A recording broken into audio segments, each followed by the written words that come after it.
un pasteur célèbre de l'histoire. C'était vrai. J'ai reconnu beaucoup de pasteurs de l'histoire. J'ai spécifiquement distingué un pasteur et ai demandé à l'ange: je reconnais ce pasteur coréen. Je sais comment il était très célèbre et le travail qu'il avait fait pour le Seigneur. Pourquoi est-il ici? Je ne comprends pas. Les anges répondirent: il n'a jamais fourni aucun des matériaux de construction pour sa maison. C'est pourquoi il vit dans un foyer communautaire. Curieux, j'ai demandé: comment est-ce arrivé? Pourquoi n'avait-il pas de matériaux? L'ange répondit: alors qu'il était pasteur exerçant ses fonctions, il avait aimé être complimenté par le peuple. Il avait aimé à être honoré. Il aimait être servi. Il n'y avait pas de sacrifice et de servitude de sa part. Ce pasteur en particulier a été grandement honoré, notamment en Corée, et il est une icône dans l'histoire chrétienne coréenne. Mais il n'avait pas de récompense. Vous, pasteurs dans le monde, s'il vous plaît, écoutez. Vous devez amener les gens à plus que juste le service de dimanche matin. Vous devez leur rendre visite dans leur maison. Vous devez prendre soin des pauvres, des estropiés et des vieux. Les pasteurs qui avaient servi sans sacrifier leur vie et qui avaient aimé être honorés n'avaient pas de récompense dans les cieux.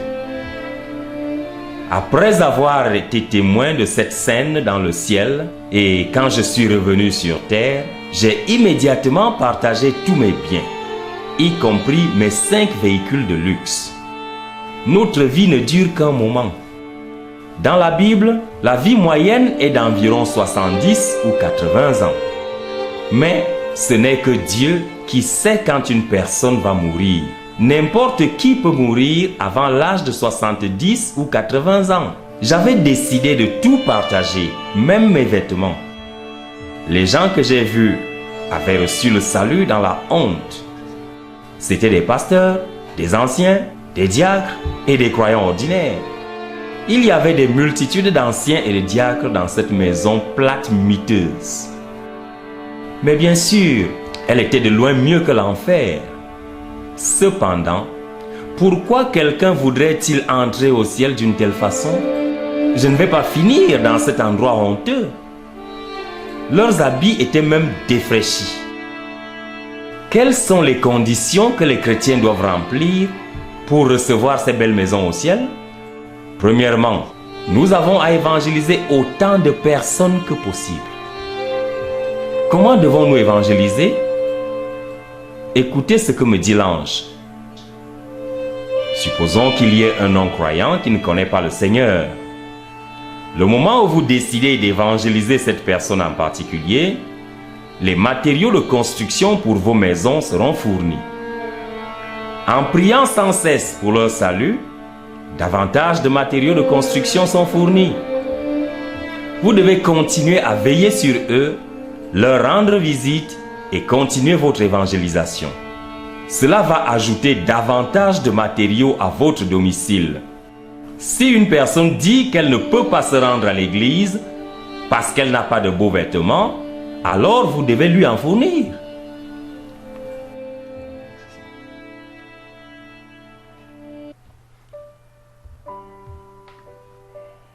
Si la personne dit qu'elle n'a pas de lunettes de lecture, vous devez lui en donner. Vous devez fournir tout ce que vous êtes en mesure de donner afin que cette personne soit conduite au Seigneur. Ceux qui vivent dans les meilleures maisons sont ceux qui avaient évangélisé plusieurs fois. L'ange m'a alors escorté jusqu'à l'endroit où les saints vivaient dans des maisons agréables. C'est là que les saints qui avaient évangélisé le plus vivent. C'était comme le centre-ville du ciel.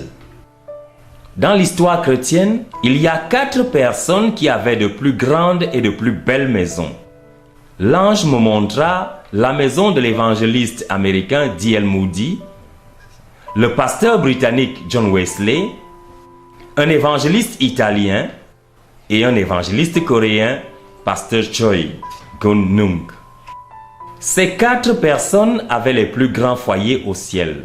Ces 4 avaient passé toute leur vie à évangéliser des personnes, même jusqu'au moment de leur décès. Parmi les croyants coréens, il y avait un croyant ordinaire qui avait une grande maison. Ce croyant ordinaire avait construit de nombreux bâtiments d'église avec tous ses biens. Il avait donné 3000 sacs de riz aux pauvres. Il avait aidé secrètement des milliers de pasteurs et de leaders financièrement. Il avait aidé des étudiants en théologie ou à l'école biblique à payer leurs frais de scolarité. Il avait aussi pris un pasteur de 65 ans dans sa maison et avait bien pris soin de lui, alors que sa propre église l'avait chassé. J'ai entendu le cri d'un ange. « Les matériaux sont en route !» J'ai alors interrogé l'ange qui était à ma droite à propos des matériaux. Et il m'a dit, ces matériaux sont pour une diaconesse d'une petite église du pays. En fait, elle reçoit des matériaux chaque jour. Malgré sa pauvreté, elle vient tôt au service du matin chaque jour. Elle prie pour 87 membres de l'église tous les jours. Quand elle finit de prier, elle nettoie l'église. J'ai entendu un cri d'un autre ange. Livraison spéciale. La fille de la diaconesse a donné le peu d'argent qu'elle avait à sa mère. Toutefois, la diaconesse ne l'a pas dépensé pour elle-même. Elle a acheté 5 œufs et 2 paires de chaussettes pour le pasteur de l'église. Même si cela peut te sembler être une petite offrande, elle avait donné tout ce qu'elle avait pour la journée. Cela est devenu des matériaux spéciaux pour sa maison au ciel. Deuxièmement, ceux qui ont aussi une grande maison sont ceux qui ont utilisé leurs biens et leurs ressources pour construire des églises ou d'autres bâtiments pour servir le royaume. Au ciel, j'ai aussi rencontré un ancien nommé Choi. Parmi tous les anciens et les diacres coréens qui sont au ciel, il avait la maison la plus belle. Sa maison était beaucoup plus élevée que le plus grand bâtiment en Corée. Choi avait construit de nombreuses églises en Corée avec sa richesse. J'ai demandé à l'ange, « Et ma maison est-elle en train d'être construite ?» L'ange dit, « Oui. » J'ai supplié pour voir ma maison, mais ils m'ont dit que ce n'était pas autorisé. J'ai continué à supplier et après quelques supplications persistantes, les anges dirent que le Seigneur allait me le permettre. Nous sommes entrés dans le char et avons voyagé très loin à un autre endroit. J'étais plein d'espoir. J'ai demandé, « Où est ma maison ?» L'ange répondit, « La voilà. » Mais il semblait que l'endroit n'était qu'une fondation, seulement prête pour le développement. J'ai crié, « Comment pourrais-tu me faire cela? Comment cela pourrait-il se passer? Comment se fait-il que ma maison soit dans une zone en développement? » Survivant à la guerre de Corée, j'ai vendu ma seule maison pour construire une église. Cette église a finalement passé à 5000 membres. J'ai écrit de nombreux livres inspirés par le Saint-Esprit. Un livre est devenu un best-seller. Avec les recettes de ces livres, j'ai construit des écoles chrétiennes. L'école a donné naissance à 240 pasteurs. Durant mon mandat en tant que doyen, j'avais donné plus de 400 bourses à plus de 400 enfants pauvres. J'ai construit des maisons pour les veuves. Tout cela a coûté d'énormes sommes d'argent. Alors, comment cela se fait-il? Pourquoi ma maison est-elle dans un territoire en développement? Je suis tellement bouleversé. L'ange répondit sévèrement, « Tu ne mérites pas de vivre dans une si belle et agréable maison au ciel. Car tu as été honoré par les gens d'innombrables fois. Chaque fois que tu as construit ou fait quelque chose de bien, tu as été loué par les gens. Tu as même été honoré par les journaux mondains. Par conséquent, toutes tes œuvres sont vaines. » J'ai regardé mon domicile dans la zone en développement. Il était situé au milieu de 3 autres maisons. Il n'avait que 3 étages. La maison avait de nombreuses petites pièces sur les 2 premiers étages. J'ai demandé à l'ange, « Pourquoi ai-je de si petites pièces ?» L'ange répondit, « Ces chambres sont réservées à tes fils et à tes filles. Je n'ai que 4 enfants, répliquai-je.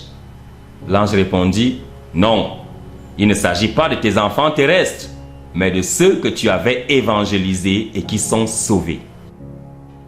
Où est ma chambre principale? L'ange dit qu'elle est sur le toit.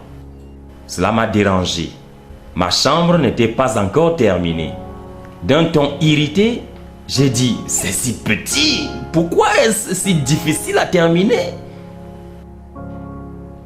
L'ange répondit, tu n'es même pas mort. Nous ne pouvons pas compléter ta maison ou tes chambres, car nous ne savons pas si davantage de matériaux seront fournis, tu comprends? Lorsque nous sommes entrés dans ma chambre, j'ai vu 2 certificats accrochés sur mon mur. Je suis donc allé les lire. Le premier décrit quand j'avais 18 ans, vivant dans un orphelinat. Le jour de Noël, je rentrais du culte du matin quand je vis un homme âgé frissonnant dans la rue.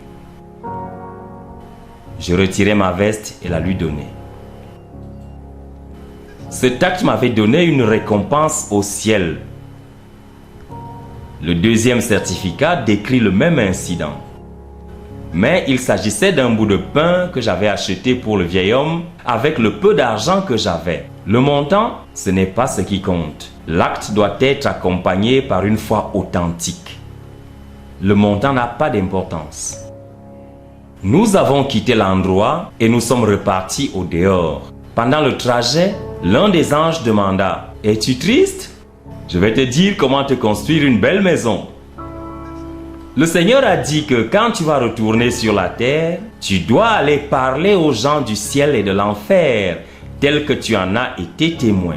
Deuxièmement, le Seigneur désire que tu construises un lieu de rassemblement pour des femmes pasteurs âgées et pour des évangélistes qui n'ont pas où vivre. Si tu fais vraiment fidèlement ces choses, tu auras une belle maison.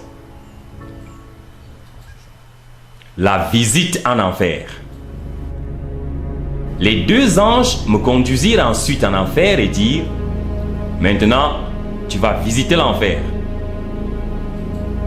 Vous n'avez aucune idée de l'énormité de l'enfer.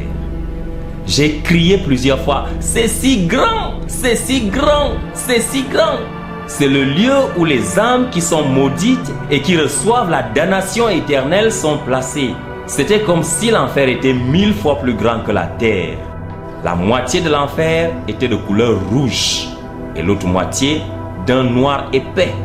Je demandais aux anges, « Pourquoi cette partie est-elle rouge ?» Les anges répondirent, « Ne sais-tu pas? C'est un soufre brûlant. L'autre moitié est ténèbres. Si les gens pêchent et se retrouvent ici, ils seront tourmentés des 2 côtés. » Il y a des multitudes d'églises sur la terre et beaucoup d'églises sont remplies de beaucoup de gens. Cependant, la plupart d'entre eux ne sont pas de vrais chrétiens. Ils ne sont que des membres d'église. Les vraies églises croiront fermement qu'il y a le ciel et l'enfer. Plusieurs chrétiens vivent dans le chaos parce qu'ils ne croient pas fermement au ciel et à l'enfer. Quand une âme entre au ciel, 1000 âmes maudites entrent en enfer. Le taux du ciel et de l'enfer est de 1 pour 1000. Je suis un pasteur presbytérien et un conférencier de renom. Je suis diplômé d'une des plus grandes écoles théologiques en Corée.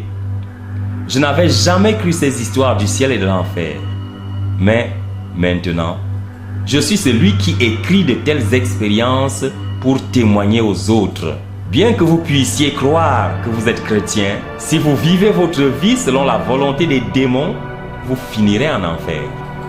Le premier endroit que j'ai vu était un lieu où brûle le soufre. Vous ne pouvez même pas imaginer de quelle chaleur les feux de l'enfer sont. Personne ne peut supporter cette chaleur intense. Les gens en enfer ont 3 déclarations. Premièrement, ils disent que c'est trop chaud et ils ont envie de mourir. Deuxièmement, ils disent qu'ils ont tellement soif et ils ont envie de mourir. Troisièmement, vous entendrez beaucoup de gens demander de l'eau. C'est éternel. Beaucoup de gens disent que nous sommes libres en Christ. Ils vivent leur vie comme ils désirent. J'ai demandé à l'ange, ceux qui sont ici, qu'ont-ils fait?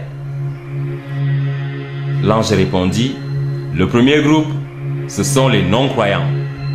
C'est pourquoi ceux d'entre nous qui n'avons pas évangélisé nos propres familles devons nous repentir. L'ange poursuivit. Le second groupe, c'est ceux qui avaient cru en Jésus, mais qui ne s'étaient pas repentis de leurs péchés. Nous devons nous repentir de nos péchés et nous devons les confesser au Seigneur. Nous ne devons pas pécher. Donner juste de belles paroles, ce n'est pas se repentir. Avec un cœur contrit et sérieux, nous devons nous repentir. Des chrétiens en enfer. J'ai alors vu beaucoup de pasteurs, d'anciens et de diacres en enfer. Je demandai à l'ange, je les connais. Ils avaient servi Dieu fidèlement étant sur la terre. Ils étaient morts il y a quelque temps. Nous avions pensé qu'ils étaient au ciel avec Dieu. Mais maintenant je les vois tous en enfer et ils crient que c'est si chaud. Pourquoi sont-ils ici?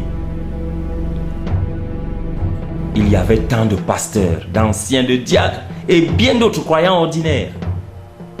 L'ange répondit, Pasteur Park, une personne peut sembler être un vrai disciple de Christ à l'extérieur, mais Dieu connaît le cœur. Ils n'avaient pas sanctifié les dimanches. En fait, ils avaient aimé faire de l'argent le dimanche. Beaucoup de diacres et d'anciens avaient critiqué le sermon de leur pasteur. Ils n'ont pas correctement donné leur dîme. Ils n'ont pas prié. Ils n'avaient pas évangélisé les